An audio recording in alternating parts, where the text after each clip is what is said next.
Kimo and I affirm resolve the United States federal government should adopt a carbon tax. Observation 1, the United States was founded upon the notion of promoting the general welfare. Therefore, we should wage today's round on benefiting American citizens. Contention 1, environmental problems of the 21st century can be alleviated by a carbon tax. Subpoint A, the environment. The world is under threat. Foster 2013 monthly review explains the consequence of climate change. Catastrophic weather events, droughts, storms, floods will be far more common. The OECD 2013 predicts that by 2060, drought will render 90 million hectareacres in sub-Saharan Africa sterile. Some 1.8 billion people could lack water in the next 70 years. This drastic environmental change links back to carbon emissions. Eureka Alert 2016 explains that 2/3 of the impact of warming is due to the human emissions of greenhouse gases. We are the problem. We need to address that. The carbon tax is the most important strategy to fix what we started. Reuters 2016 explains that the carbon tax would raise $1.1 trillion in revenue in 10 years, which we can invest into the economy with. The Regional Economics Model 2014 finds that a carbon tax would add 2.1 million jobs, save 13,000 lives per year by improving our air quality, and decline emissions by 33%. Subpoint B, carbon capture technology. Reuters 2016 warns that just a $16 on each ton of carbon could raise more than $1.1 trillion in the first 10 years. We can also invest this revenue into sustainable solutions. The Energy Research Institute 2013 explains that a carbon tax will increase carbon capture technology research a total of 6%. Jeffrey Price from the Greenhouse Program 2014 warns that CO2 capture, transport, and storage all cost less than paying the price of carbon taxes. This carbon tax therefore forces companies to innovate and develop efficient carbon storage instead of paying the price for emitting the gases into our atmosphere. Price specifically points out that Norway is the perfect case of this success, with a doubling of a carbon tax correlating to almost 11 million tons of CO2 stored in 2008 alone. Carbon capture technology is therefore empirically increased by the carbon tax and has the following benefits. First, the environment. As the Center for Climate Solutions substantiates, carbon capture technology reduces up to 90% of electricity and factory-based emissions. Seen from Yale University 2012 finds that CCS technology has a net reduction of 70% of human health damage by preventing environmental pollution. He similarly finds that CCS technology reduces ecosystem damage caused by carbon by over 75%. 2. Jobs. The Global CCS Institute in 2010 reported that in the UK alone, the government has estimated that CCS could be worth up to 6.5 billion euros per year by 2030, creating up to 100,000 jobs. Clearly, this is going to be benefiting the communities of our country. Contention 2, energy independence. The Carbon Tax Center 2015 explains that a carbon tax will cut heavily on oil consumption, leading to a reduction in petroleum by 20%. The National Bureau of Economic Research 2012 explains that currently the United States imports nearly 60% of the oil we consume. This dependence on foreign supplies makes us vulnerable to disruptions in world oil markets and to fluctuation prices. Oil price shocks and price manipulation by OPEC has costed the U.S. about $2 trillion from 2004 to 2008. However, reducing our dependence on oil with the carbon tax will empirically protect our economy from price shocks, making it more stable.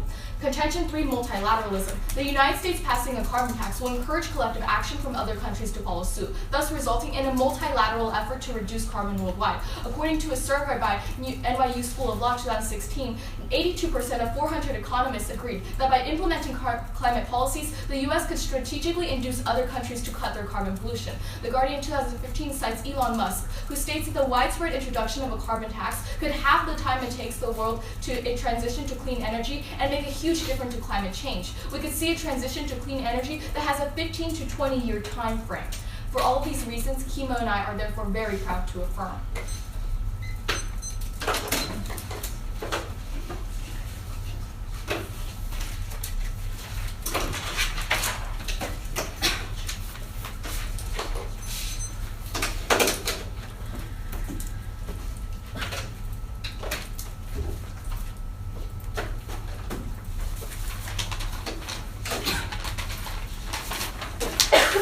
Ready? Yep. Judges? All right, let's begin. We negate. Resolve. The United States federal government should adopt a carbon tax. Observation 1. Today's round should be focused on the status quo. We cannot focus on solvency in the future because if we don't solve in the present, then we will reach the threshold where global warming is beyond our reach of reversibility. Therefore, solving in the status quo is the only way to solve. Contention 1. Political capital trade-off. The idea of a carbon tax opens up some huge public policy questions involving hundreds of moving pieces, said Michael Widmer, president of the Massachusetts Taxpayer Foundation.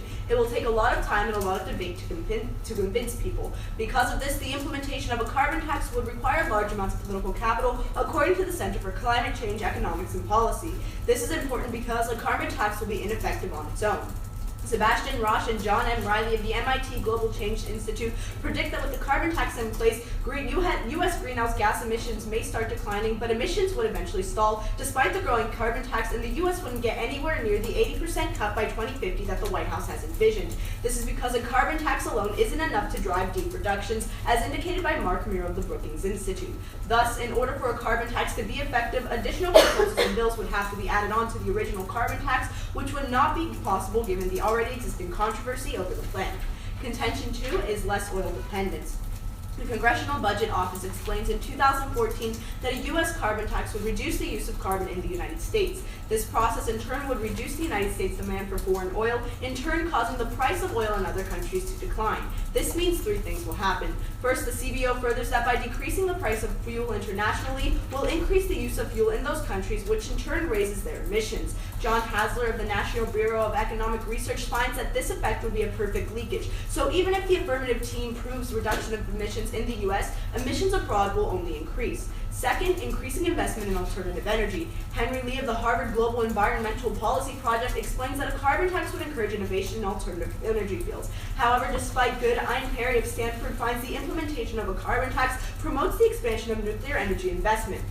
This is uniquely problematic, as Jim Green of the Australian Energy Science Group finds that this would result in a 10-fold increase in nuclear power, which means thousands of tons of available plutonium and heightened proliferation risks. The sole impact is loss of human life. The impact is firstly, according to Matthew Cronin of Georgetown University, attaining nuclear technology increases the probability of militarized conflict by 950%. And second, the Union of Concerned Scientists find that where there is more nuclear power, there's a greater risk of a nuclear accident, which would ultimately claim the lives of tens of thousands. For example, one nuclear waste accident results in the death of 40,000 civilians. Third is reducing American jobs. David Kreitzer of the Heritage Foundation explains in 2013, compared to the baseline case, a carbon tax would lead to an aggregate loss of more than 1 million jobs. Furthermore, these jobs are not offset by advances in green energy. The Heartland Institute reported in 2009, for every 9 jobs lost in the carbon industries, only 4 will be created by renewable energy. Contention 3 is perpetuates poverty. A carbon tax would entrench poverty in 2 ways. First, increasing the cost of electricity. According to Bruce Babcock, a professor of economics at Iowa State University, the implementation of a carbon tax would increase the price of diesel and electricity. The Department of Climate Change data found that a carbon tax would increase electricity prices by 10% and oil by 9% only in the first year, and will continue to increase exponentially. This is problematic because the Institute for Energy Research in 2015 finds that if energy prices grow by 10%, the U.S. would lose roughly 522,000 jobs and see an annual reduction of GDP by $1.8 trillion. Second, raising food prices. A study conducted by Postcarbon found a direct correlation between increased oil prices and increased food prices. Therefore, since a carbon tax raises the price of oil, the Congressional Budget Office Director Douglas Eldemore found that it would disproportionately hurt the lower quartile because they tend to spend more of their annual income on food. Thus, we negate.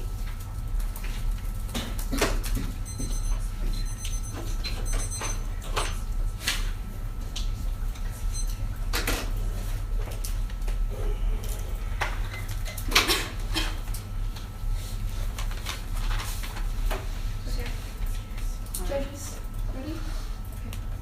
Okay.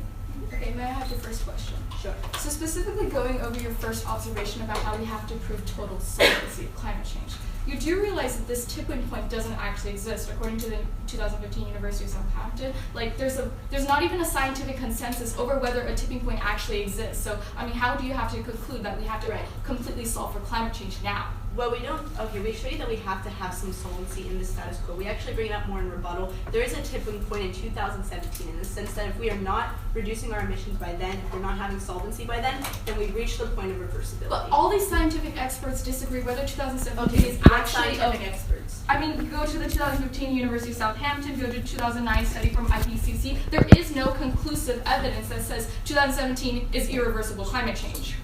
I mean, if we can reduce emissions, solving now. If we can just reduce emissions by a little, that's still preventing us from reaching that tipping point.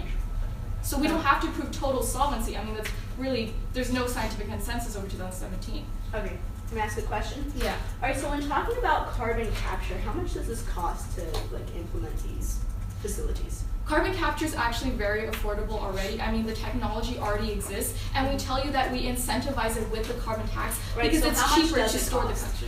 Well, I mean, we increased research by 6%, and we could take the revenue. I talk about this in the. Yeah, but how much does it cost? I can't give you like an exact number of how much it will cost, but I mean, like we raise so much revenue that we can incentivize. How do you raise more revenue from it?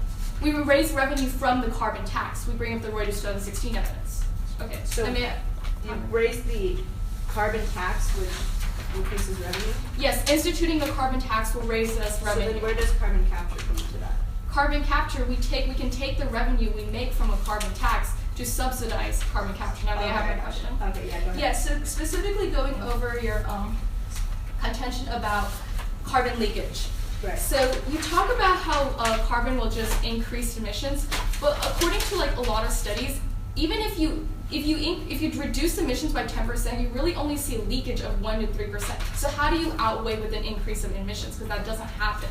But we actually show you in case or has or evidence that says even if you reduce emissions in the United States, that's only going to be counterbalanced by increased emissions globally. Because when oil prices are reduced, then other countries are therefore incentivized to use that oil. But if you can use multilateralism to influence other countries' environmental policies, doesn't that completely solve for that? Not necessarily, because you can't prove that all countries are going to be doing this. And second off, you have to prove that multilateralism will actually occur. Let me ask you a question real quick.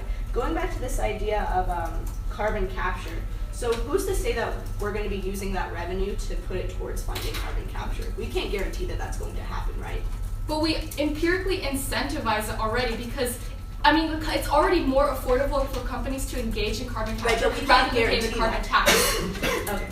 All right. So before I take prep, can I just see a couple cards? I'd just like to see the political capital card and the card of raising food prices, so that's the impact card in that.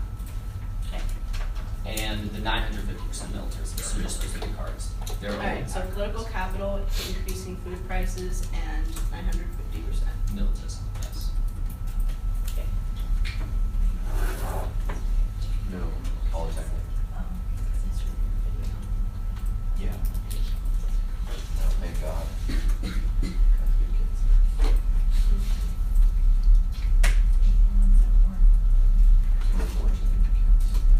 Alright, so all the cards we use are right here. These are the cards pieces. I don't know what we're talking about. And then we're gonna come families down here, and then when you're done with those two, I can show you. So the yellow cards. Those games, they do a great job. I'm just writing down names. Okay, yeah, you're fine. And then if you need me to find the other ones for you, just let me know. No, No, I'm just writing down dates. Okay. I'm not. no, you're fine.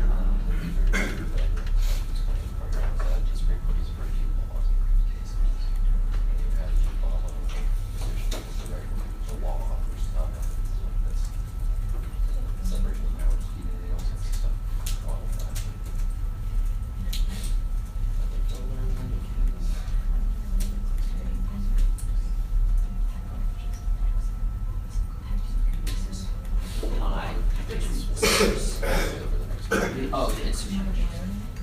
Okay, perfect. Yeah, I got my dates. Alright, do you need the 950%? Yes. No, that's not just, she has a gas rationale.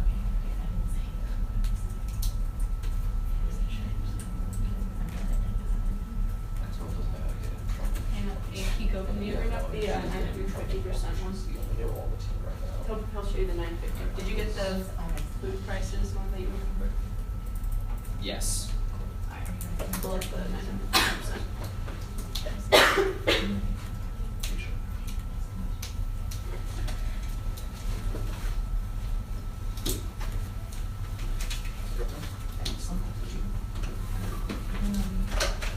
Oh, and then can I see your thing about carbon capture? Yeah, my. Yeah, I'll get part of it. These were going on content? I'm just reading. Vote. Okay. All right. Do you have a methodology in here of this study? It's in the card. Okay, the card's quite large. I'm not sure what exactly is occurring, why is the prep clock running or not? Typically in public forum, we share cards with each other and we're allowed to just read it off time. That's just like, it's just a typical thing that happens in PM. Understood. appreciate that. And so can we put some sort of parameters on how much reading time Sure. we're going to put in this round? Yeah, I just finished, so. Okay. So that's the carbon capture. Alright. Are you guys taking prep time? Yeah, you can just read during our prep time, and we'll start now. Travis talking. And the dad.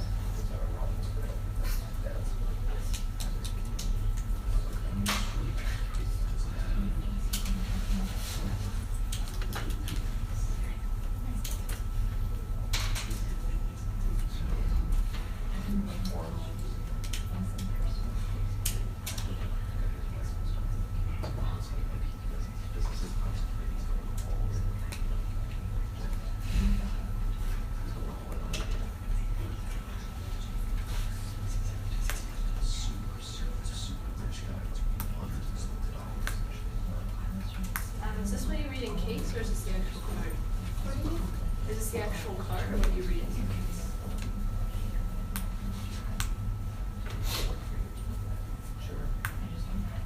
Well, what were you specifically looking for? We have like a lot of carbon capture. That it's going to cost less. I didn't read that it would cost less, but I read that, You said- it would be incentivized, yeah. No, you're saying Yeah. possibly that it would cost a lot less than a carbon tax. I like the small ones, actually.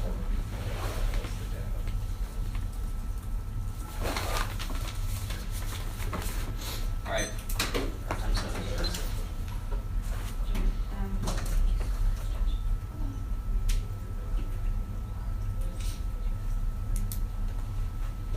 Yeah, it's right here.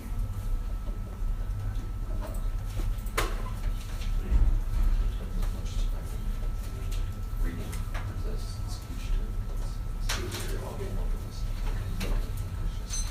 It's just We took a minute and 20, by the way. Got it.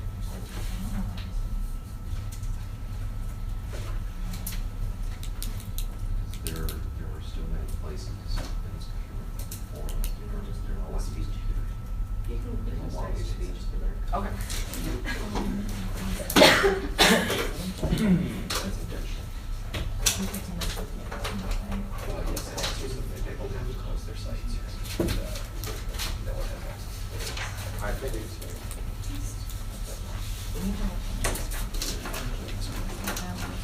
All right.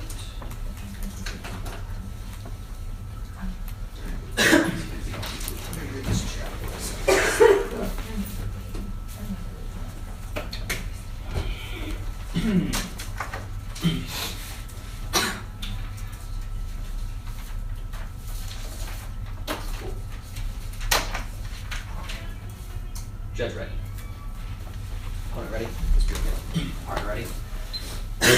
Alright, Judge, specifically start this debate on the framework intended to, they said, oh, status quo, but as my partner brought up, there's no actual proof on the tipping point, so we need to solve for the long term as well, so factor in both the impact when it comes down to today's debate. Their first contention to do with political capital. My first objection to this, the term implies the consequence of the action, not the ability to take it. That's what the resolution implies. The resolution doesn't specify pragmatism, it only specifies should, which asks us to look at the implication which the policy was passed. We explain to them in terms of direct of pros and cons. Objection to the Democrats. From CNN 2016, explained that showed that Democrats had a 60% chance to win the general election, and Politico from 2016 further explained that Democrats plan to institute a carbon tax if they win the elections. Therefore, a carbon tax has the political capital needed to pass in order to support it in the status quo. Hence, the political capital has no weight in today's debate, so don't weigh it. On top of that, their political capital card, which warrants into their contention, came from 2012. That's an outdated card. Don't weigh the political capital card because it's outdated. That is our old politics. Now, moving on to their second contention, had to do with oil dependence. Their first, essentially, warrant was that there was going to be like leakage and outsourcing. First, Morse indicates that there's no impact since the unilateral carbon tax from U.S. manufacturing industries would expect at most a 1% shift in overseas production.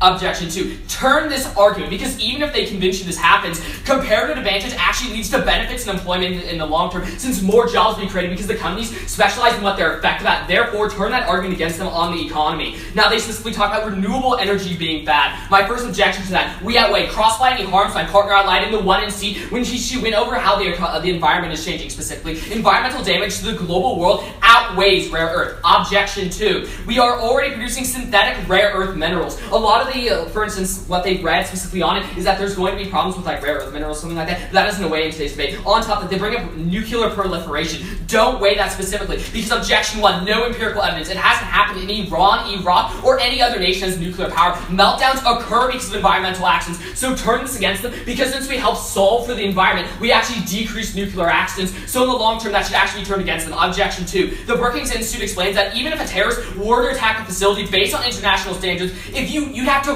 ram an airliner into one, and even if you did that, it wouldn't cause a meltdown. So there's no impact. The potential of the impact actually manifesting is so small that it's not probable. So don't wait in today's debate. Objection 3. Environmental harms outweigh probability on magnitude and impact. The University of Pittsburgh explains that even in the rare case of a meltdown, the average is only 400 deaths. Since air pollution and coal is estimated to be causing 10,000 deaths per year, and there have to be 25 meltdowns in 1 year to be as dangerous as coal. Therefore, the impact doesn't actually weigh in today's debate. They then go over specifically how it's going to be affecting jobs and stuff like that, but that all links out to the end of the day that it's going to be affecting poverty. But in the long run, you got to see my first objection. Banks are not invested. They're the ones who are invested into the economy. Only 3% of it is invested into oil and energy commodities. So it doesn't actually affect the commodity in the long run because jobs aren't affected. Cross off their warrant on that part. On top of that, remember that our objection when it came to the diversion of funds. I specifically outlined from the Center for Climate and Energy Solutions 2014 that directing 15% of annual revenues towards households whose incomes fall below 150% of the poverty line would ensure that the poorest 5% of households would not be made worse off under a carbon tax. Therefore, advocacy will not hurt the poor and not hurt jobs. And that moves on to their next impediment, to do with poverty. Their poverty impacts specifically do with the cost of electricity and things like that. But as I already specifically read, if we reallocate down to the bottom 150%, it's not going to be affecting it at all. Although it's an empiric study,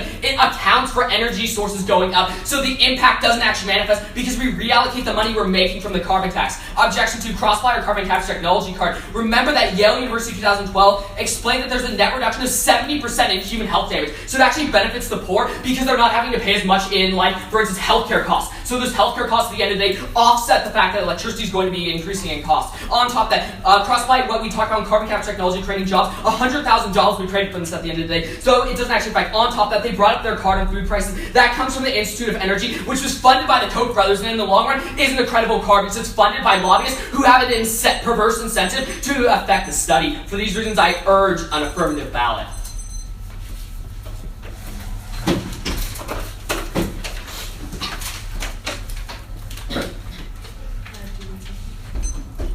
Oh, can I see your card about like reallocating money to poor? Yeah. And the 1% shift to with your response to carbon leakage. Okay, yeah.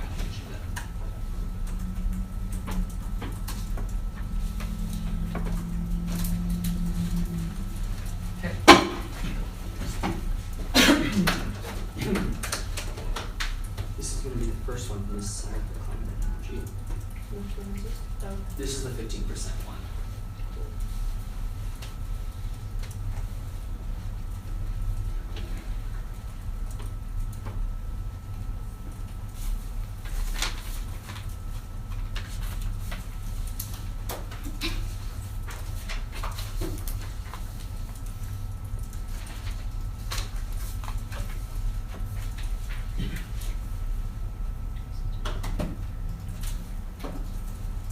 Alright, what's the other card you'd like to see? The 1% shift. Okay.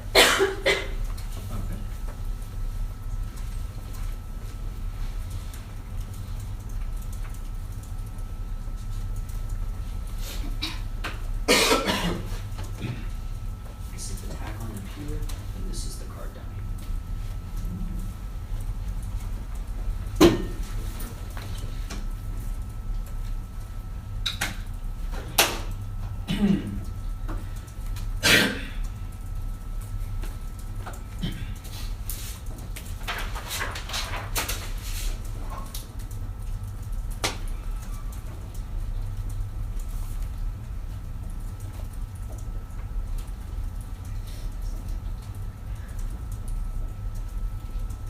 Alright, here you go.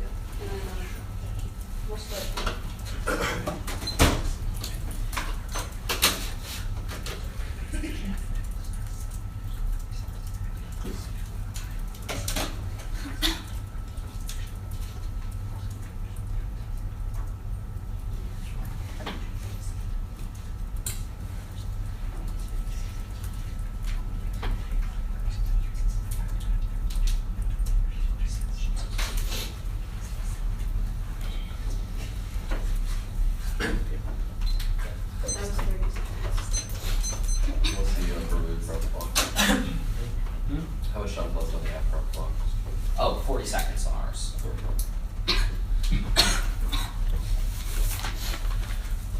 Everybody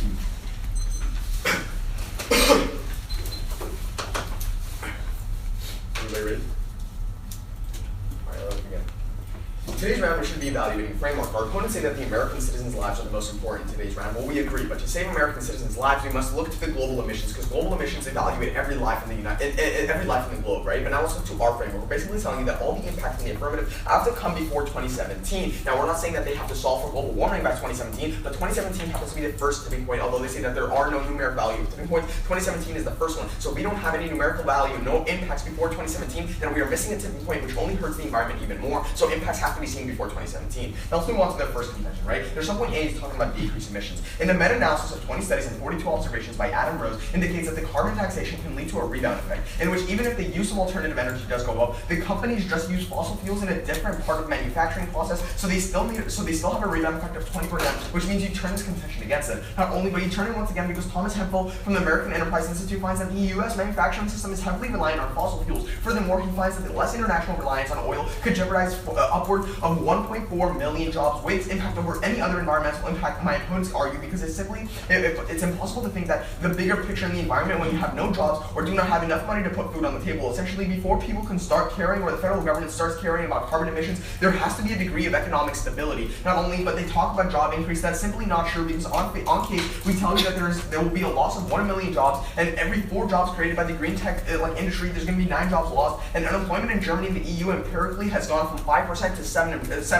So we're telling you that a carbon tax is empirically bad because of unemployment, and simply because it will not happen. We will not be resorting to renewable energy. But even if you don't buy that, then we turn that argument against it, because you look to our second contention, where we're telling you that if companies do resort to renewable energy, it's most likely going to be nuclear proliferation, because I'm going to further elaborate on that later, right? Well, let's move on to their second contention, talking about how it's talking about carbon capture. There's no impact to this argument, because carbon capture tech empirically has failed. Paul Brown explained in 2015 that technology for removing carbon from fossil fuels uses 40% more fuel to achieve the same amount of power. That's why in Norway, despite billions being invested in a full-scale treatment plant, never came true. It was never beneficial. And secondly, there's no impact to this because carbon capture technology has no impact on health. Heinberg continues that the carbon capture system won't banish high rates of lung disease because it doesn't eliminate all the pollutants from the combustion process. So once again, it has no environmental benefits, and it's even more cost. There's no environmental benefits, and it's empirically been failing. Now let's move on to their second contention, where they decrease oil reliance. You turn this argument against it, because if anything, a carbon tax would increase oil reliance.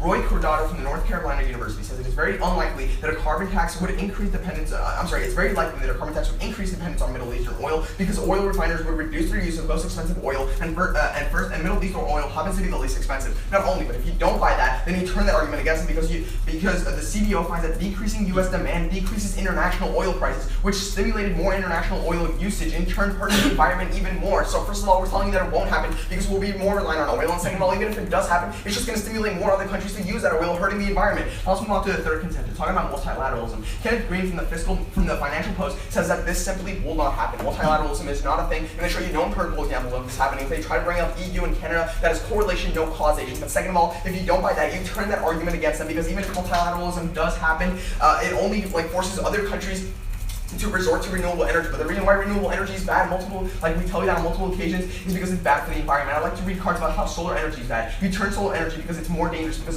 of sulfur hexafluoride. Not only, but wind energy is more detrimental to the environment because it relies on rare earth minerals. They might tell you that we're making we're making fake rare earth minerals that we just consume. But once again, wind energy is simply bad. Hydroelectric power is bad because it hurts dams, hurts the fish, hurts the seabed. Many impacts to hydroelectric power. Not only we will be learning from these empirical examples, and the United States will be looking to nuclear proliferation, and that's bad because if multilateralism does happen, it's only going to force other countries to look to nuclear proliferation, and leads to 950% more aggression.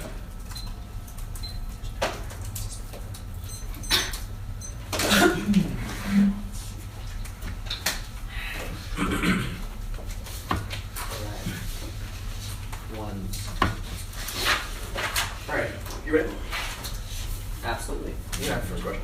Okay, so specifically you brought up that there was going to be problems with nuclear proliferation or something like that. You said you're going to explain it, but bring up this point. How is it probable for terrorists to take over something, considering they, need to ram an airliner into a nuclear factory to actually cause a meltdown? Where did we talk about? Okay, so No. But Like, what we're you're doing- saying is no, there's a no, large like, chance. seriously, Can I please like, respond? point it out in the case where we talk about Okay, no, terrorism. you talk about militarism, which like kind of implicitly says because countries are going to go like attack each other, right? Or you're saying like No, they know- Iran's going to no, like no, no, nuke no, someone. please, That's please, essentially what please, you're saying. No, that's not what we're saying. That We're is what telling you're you. saying. No, we're telling you the fact of the matter is that as soon as a country gets its hand on nuclear weapon, like nuclear power plants, they are 950% Really? more militarily aggressive. Not necessarily Really? that they will Yeah. use that nuclear power, but it just stimulates Okay, their so aggression here's the because response they feel overpowered. No. And here's the response to that I already specifically came up to you with. First off, empirical examples in the past have disproven that. In fact, look at Iran. They're getting nuclear power now. They've actually cooperated with the United States. So like the exact opposite is actually happening when it comes down to like militarism in the Middle East. So Okay, like that can I be don't see how argued. that's. That's a different debate because that can be argued. Iran is simply like dealing because like they want to give the No, Iran, but the fact of the matter that they came to the Whichever table case, to let's focus on the negotiate. United States, right? First of all, we tell No, you you can't just if the decide I'm United just going to States- take out the Middle East from this entire debate just because you feel like you can't We're compare telling you the that the United States aggression will increase, not necessarily in the Middle East, not necessarily in any part of the globe. The United States aggression So- will increase by 950%. Okay, Now, but you never decided to- quantify how you that's decided- happening. You're you just bringing decided up numbers to out of create nowhere that has you no decided to quantifier. make up that impact from our contention. Now, No, please let me I'm just telling you Can I that have a there's no question? probability of it Can I have a happening. question? Alright, go ahead. Alright, so in your second contention, you talk about carbon, and your sub-point B of your first contention, right? You talk about carbon capture, and you said that's Correct. only going to stimulate more companies to innovate to green tech, so they don't have to pay that carbon tax, right? That's explicitly what you say in your case. You Correct, say- yes, it's going to okay, spur alright, alternative energy. Okay, perfect. So your block to our third contention about hurting the poor is that it's only going to lead to more revenue. But if your carbon capture basically says that they were going to innovate in green tech so they don't pay the carbon tax, then how is revenue going to continuously come in? What are you talking about? They're going to continuously bring in revenue because in the long term it's going to solve the environmental effects. And if you solve the environmental effects, then you're not having the original harms Okay, that are you're already not centered in the answering status quo. the- you're not No, answering okay, the here's the problem. If all companies stop giving out carbon emissions, then we don't have to pay into the system because then we don't have to pay down to the poor because the environmental problems are solved. Remember the harms that are crossed. Hold on. You just said if corporations don't have to pay. No, that's not what I'm saying. I'm saying if corporations aren't emitting carbon, then Okay. there isn't the environmental impacts, which means there's no harms in the Hold on. status But quo. if they do emit carbon, though, they have to pay that tax, right? And so your entire No. block to our third contention is that when they pay that tax, it No, leads to and revenue. here's why So that's- you're basically advocating for more emissions to stop. No, I'm not saying that. I'm saying we're going.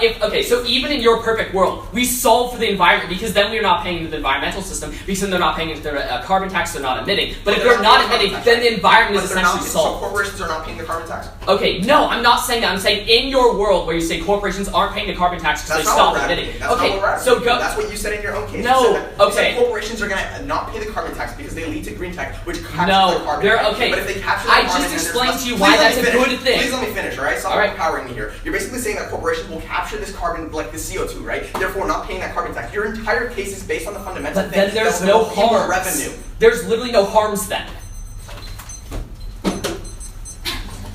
Alright, we'll use our last 40 seconds.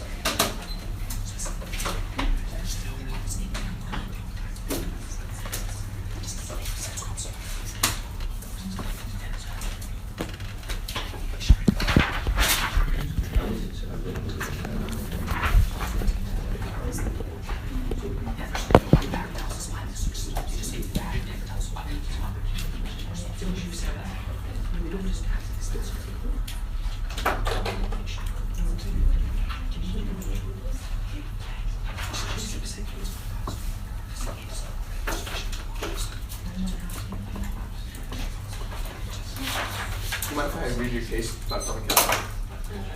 Like, Sure. just the paper. What? Can I see the paper where you read it and you constructed? Well, I mean, we read it from the laptop, but sure, I can show you on my laptop. All right, yeah, sure. Alright. Do you want that before the speech, or? Um, So I kind of need my laptop because I'm You can give it to us. after speech. Okay, that's fine. Alright. Okay. Are my judges ready? Okay. Opponents? Or I would not speak for the whole panel, but it's easier to ask if anyone is not ready. Okay, if anyone is not ready, a quick off-time roadmap. I'm going to go over framework, observation, and political capital, and then I'm going to go into voter one, the economy, and voter two, the environment. Okay. Starting time.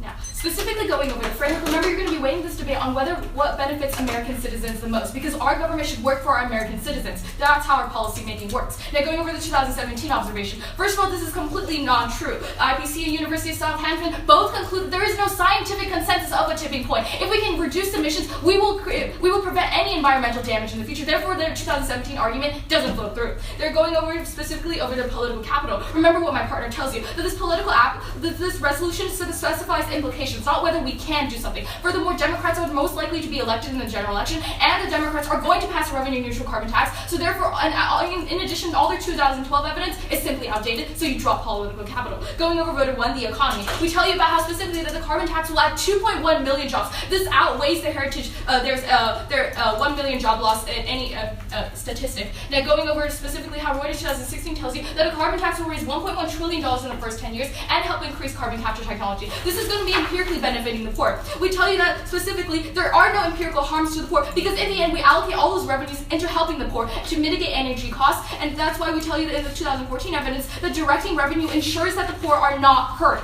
and we account for energy costs. Now going over specifically about how we tell you that increasing carbon capture technology will promote 6.5 billion euros per year and create 100,000 jobs for economy. Those are huge impacts. Now going over to specifically second, which is the energy independence, we tell you how we're going to be saving us $2 trillion. That's huge at the end of today's round. Going over to the environment. Remember that the carbon leakage argument relies on outsourcing, but my partner tells you that this only happens in at most 1%. So simply you drop that on face. But going over how they talk about renewables, this simply is not true. They give you no impact analysis with us turning into renewable energy. Furthermore, they completely disregard the fact that we have synthetic rare earth minerals. In the end, you're going to be voting for us because we have the most impact today, saving 13,000 lives per year by reducing air pollution, a 70% decrease in human health damage, and a reduction of ecosystem damage by 75%, and drop their nuclear proliferation argument because they give no probability. Alright, I'd like to see the case. Sure. And then case study 100,000 jobs created from. Yeah. Okay. This is what we read. This is specifically carbon capture? Yes, this is the carbon capture stuff that we read.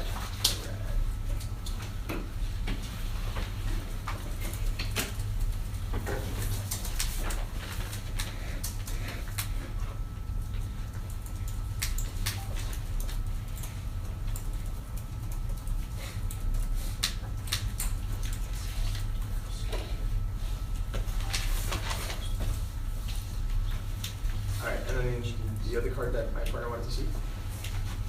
The other card that my partner wanted to see? Yes. Jobs. How many jobs? 100,000 jobs Okay. from carbon capture. You want to see what we read, or do you want to see the card? Okay.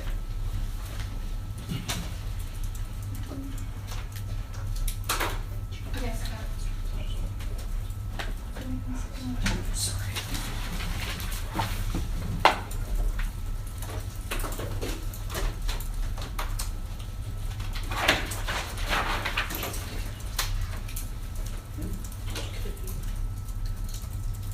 Mind if you make the font a little bit bigger? Yeah, go ahead.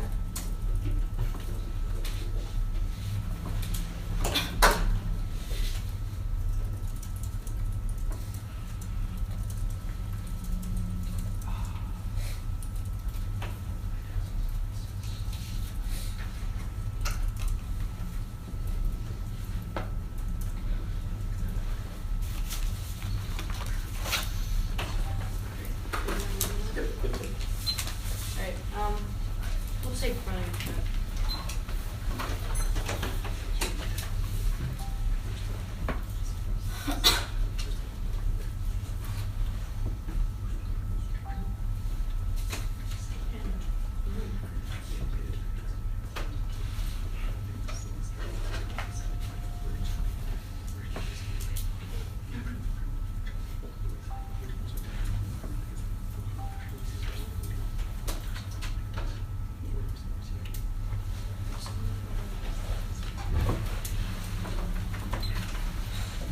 Alright, how was 34 seconds used?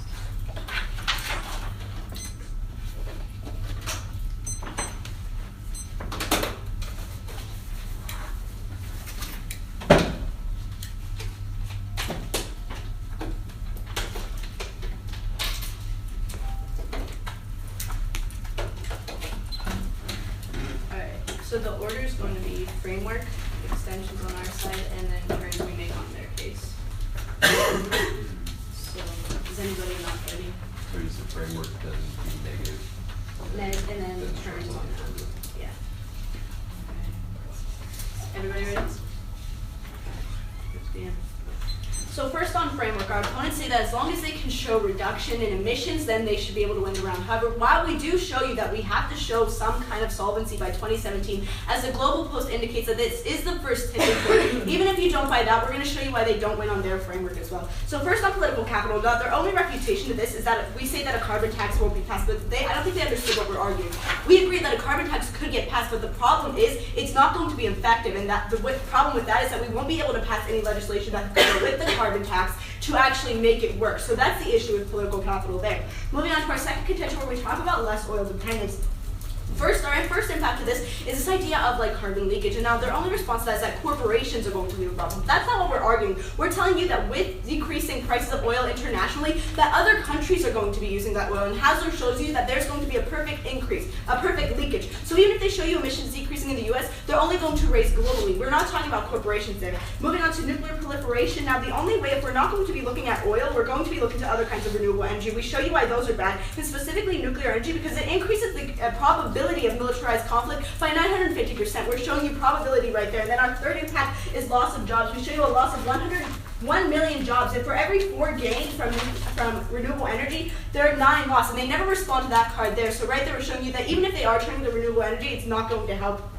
And then lastly on poverty, now their only response to this is that we can reallocate money. However, that's not going to happen. We don't determine where this revenue is going to go to. That's a possible thing, it's not what's actually going to happen. Now turns on their case. First is environment. Now they tell you that we turn this because of Rose says that we're going to use alternative energy. We're just going to make up for it manufacturing in other areas, and we show you that without manufacturing, 1.4 million jobs will be lost. And even if they show you that we're going to be saving 13,000 lives, but again, we show you globally emissions are going to increase, so even if they're showing you lives saved in the US, it's not going to happen elsewhere. Carbon capture, we turn that because it uses 40% more fuel. Corporations aren't going to be using that money, so it hurts the poor more, and it doesn't eliminate the harms of other gases there. So for those reasons, we urge a vote in the negation. Ready? Yeah. May I have the first question? Go right ahead. Okay, so specifically going over your carbon leakage argument about how you're going to how you say that oil prices are going to decrease. Yeah. Considering that Saudi Arabia right now is burning like $10 billion every single month and they're borrowing money, how are they going to sustain low oil prices forever? Okay, so what does it mean when Saudi Arabia burns more oil? Isn't that more supply? They're burning through $10 billion. They're spending $10 billion in their budget every single year, Exactly. So every that single means, month. Actually. Perfect, exactly. So that means an increase in supply means a decrease in oil prices. But they can't sustain low oil prices because their government is so fiscally at like a low place right now. Okay, so then your job in this round is to tell us that it will not last.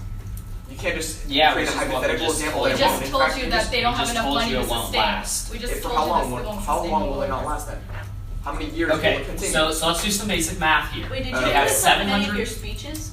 What? Did you bring this idea up in any of your previous Well, we brought the idea up that countries don't have the money to continue to maintain it. Now we're just giving you Wait, a countries don't have money to contain what? Okay, no. So let's look at this from an economic perspective. No, There's a lot of that's my question. I am answering your question if you add. Just Okay, go but you ahead. at least let me respond. Okay, go ahead. I Okay, just don't so understand what you're look at it saying. from this. If you pump more oil into the economy, the price goes down. But if you're investing that oil, that means you're making less money on that oil. That's Why? essentially what we're saying. Why? When you invest in it, why do you make less money? No, because the price of the oil goes down if you pump more of it into the More market. supply. If there's more Exactly. supply, there's going to be less demand because What? Or I mean, there's going to be less price because Okay, a we need decrease in demand. price, exactly. So that means other countries will start using that because it's a lot cheaper. We're telling you that they It's can't not sustain sustainable. Yeah, exactly, they it's can't not sustain those sustainable. low oil prices. Why? In fact, you just said... I just said it's not sustainable Alright, because in you previous can't- crossings, please let me finish. In previous crossings, you said that Iran is now getting in the game, they're cooperating, right? What does that mean? Iran Yes. is now pumping more oil. That's an increase in supply. No, that's- So even if you advocate that it won't sustain itself, it's going to sustain itself for at least a decade now with Iran now in the game. ISIS still in the No, game, and ISIS- more oil supply, right? So basically, it's going to last for No. 10 years, and with our framework, we're basically telling you that we need to act in the short term. Whether No, you we don't buy shouldn't. that, whether Okay. you don't buy our framework, though, we're telling you that the impacts have You to be can seen rant now. about your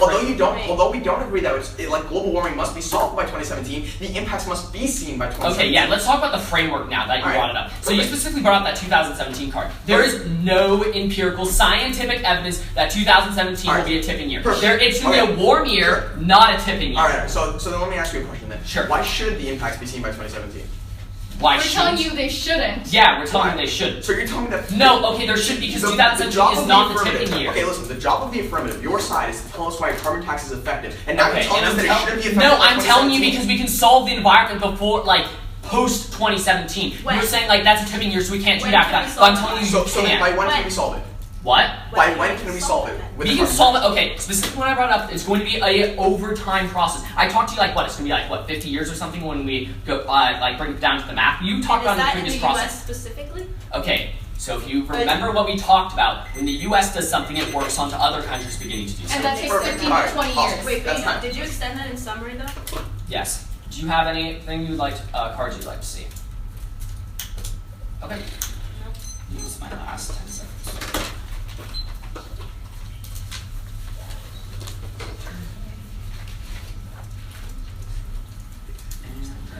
Time.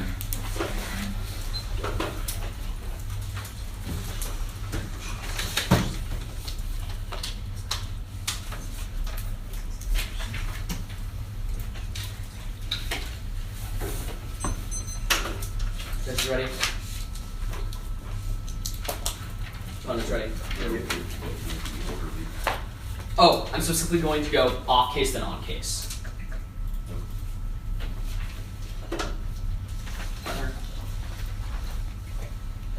Specifically started on the framework of today's debate. I specifically brought up the point that there's not going to be 2017 as a specific tipping year. They never brought up anything against that. The reason I'm saying that is because in the long term we can solve for the environment, which I already brought up in my previous speeches. So weigh the long-term impacts of today's debate. Now specifically they talk about political capital. I already shot this down. I said the 2012 card is too old because that's a direct card into their war, and they never actually refuted this, so this contention is dropped. So at the end of the day, that's going to be dropped on political capital, and I also brought up the Democrats, that's also dropped. They talk about oil dependence. I just specifically brought up the fact that renewable energy is actually going to be a good thing because we brought up the fact that there's going to be synthetic minerals brought up. They never actually they only kind of counted that by saying, okay, there's going to be something else as well, but they never gave an impact analysis, so dropped them on that. They talked about the nuclear power, but I already said the probability behind that is very small. They said there's going to be like an increased probability of militarism, but they never actually gave an example of that ever happening, and they never actually really responded to my Iranian counterplan to that. They only brought it up in oil, which is actually non-topical to what I was talking about in that case. I specifically also brought up that there's going to be about poverty. They kind of dropped this point.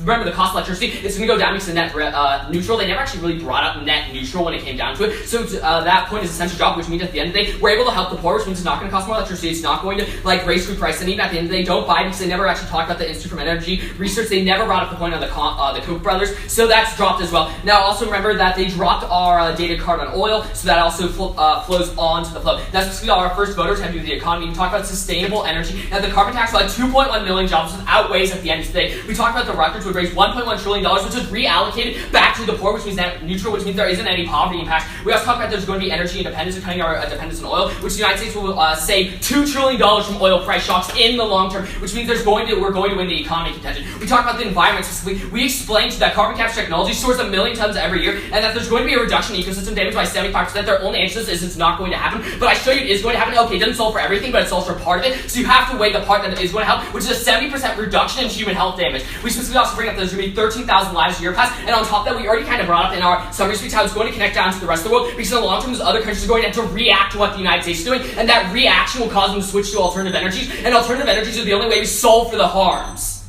Therefore, I urge a proud affirmation vote. We're going to take our remaining minute of 56.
The order is just like touch on framework and then turns on their case, extend like main voting issues on touch on framework, voting issues. Right, yeah. Alright. Everybody ready? Alright, so let's begin.